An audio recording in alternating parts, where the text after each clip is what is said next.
What if we told you the smartphone world's about to be turned upside down? Samsung's Galaxy S25 Ultra might just be the iPhone killer we've all been waiting for. Crazy talk or cold hard facts? Stick with us as we unpack this epic tech showdown. Alright, let's kick things off with the eye candy, how these pocket powerhouses look and feel. Both phones are rocking that premium titanium build, so you know they're tough as nails. But Samsung's throwing us a curveball with the S25 Ultra, literally. They've brought back some of those sexy curved edges we haven't seen in a while. It's not the dramatic waterfall screen of yesteryear, but just enough to give it a sleeker profile than the iPhone's boxier design. Now, here's where things get interesting. Samsung's managed to shave down those bezels by a tiny 0.2 millimeters, according to Ice Universe on X.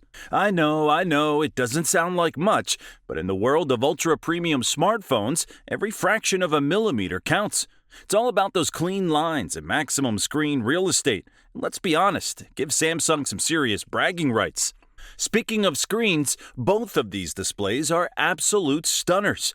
We're looking at a 6.9-inch dynamic AMOLED 2x panel on the S25 Ultra that can crank up to a retina-searing 2600 nits of brightness. That's bright enough to use as a flashlight in a pinch. Apple's no slouch with their Super Retina XDR OLED, but it tops out at around 2000 nits. In real-world use, you might not notice the difference, unless you're trying to check Instagram while sunbathing on the beach. Color accuracy?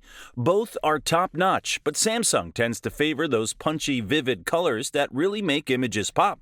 Apple keeps things a bit more true to life, so it's really a matter of personal preference. So, who comes out on top in the design department? It's a close call, but we're giving Samsung the edge here. Those slimmer bezels and the return of the subtle curve just make the S25 Ultra feel like a fresh, exciting piece of tech. It's not just trying to match Apple anymore. It's carving out its own distinct identity. And you know what? We're kind of digging it. Now let's get to the part that's probably going to make or break the decision for a lot of you, the cameras. Both of these phones are packing some serious photography firepower, but Samsung's made some interesting moves with the S25 Ultra.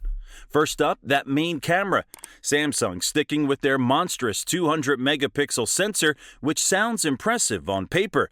But here's where it gets interesting. They've upgraded the ultra-wide to a beefy 50 megapixels. That's a big jump from the 12 megapixels on the S24 Ultra, and it means your wide-angle shots are going to be sharper and more detailed than ever.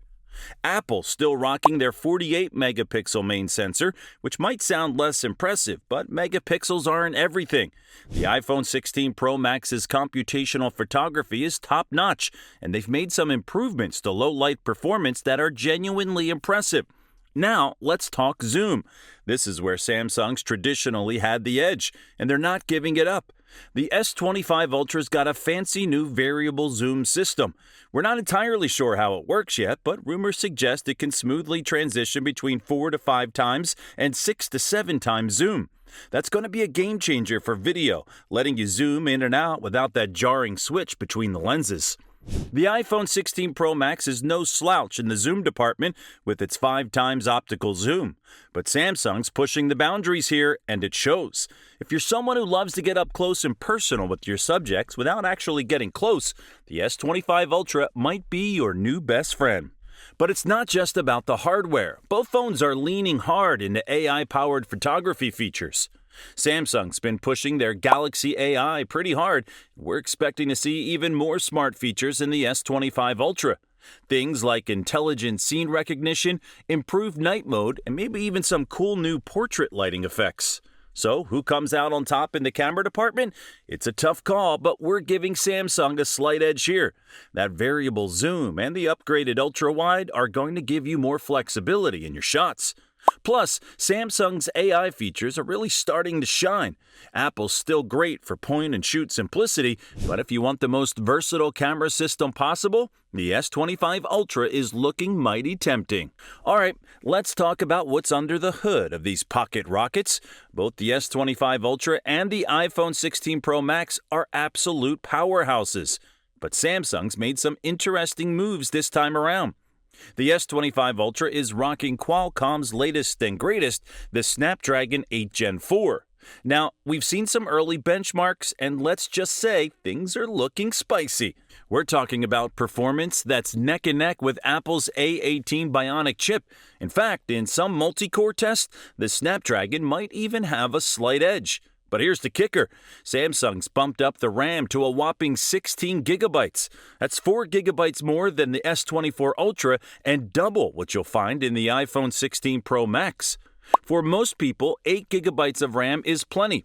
But if you're a power user who likes to keep a million apps open, or you're into heavy multitasking, that extra RAM is going to make a noticeable difference. Now, let's talk battery life. Both of these phones are absolute champs when it comes to endurance. The S25 Ultra is sticking with a massive 5,000 mAh battery, while the iPhone 16 Pro Max has a slightly smaller cell. But don't let the numbers fool you. Apple's always been great at optimizing power consumption. Charging speeds are where things get interesting. Samsung's still offering 45-watt fast charging, which can get you from 0 to 50% in about 30 minutes. Apple, well, they're still stuck at 20 watts. It's not slow by any means, but when you're paying this much for a phone, you'd expect top-of-the-line charging speeds. So, who comes out on top in the performance department? It's closer than ever, but we're giving Samsung the win here. That extra RAM is going to make a real difference for power users, and the faster charging speeds are just icing on the cake. Apple's still great, don't get us wrong, but Samsung's really stepped up their game this time around.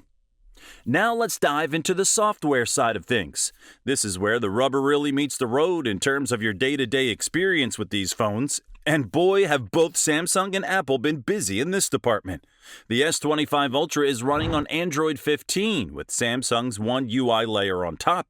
If you've used a Samsung phone before, you'll feel right at home. But they've made some tweaks to make things even smoother and more intuitive. The customization options are off the charts. You can tweak just about every aspect of the interface to your liking. The iPhone 16 Pro Max, of course, is running iOS 18. Apple's always been about that it just works philosophy, and that's still true here.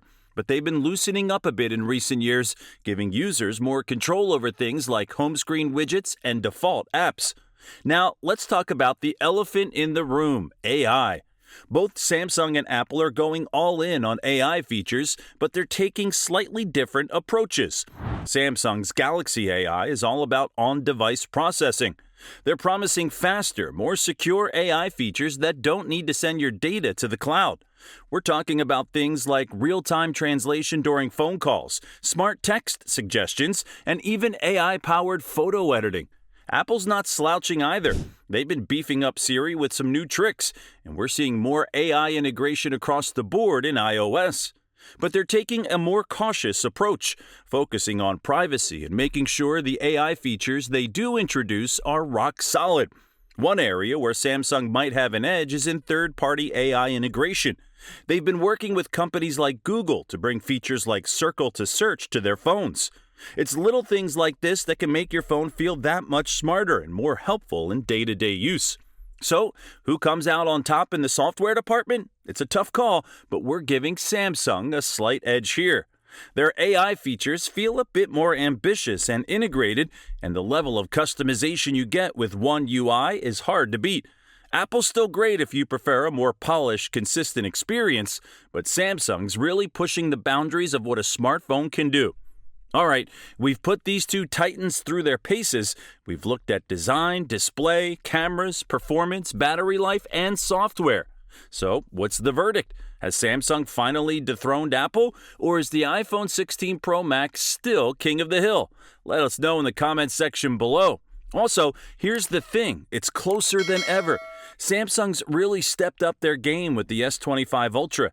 That slimmer design, the upgraded cameras, the performance boost, and all those AI features, it's clear they're not content with second place anymore.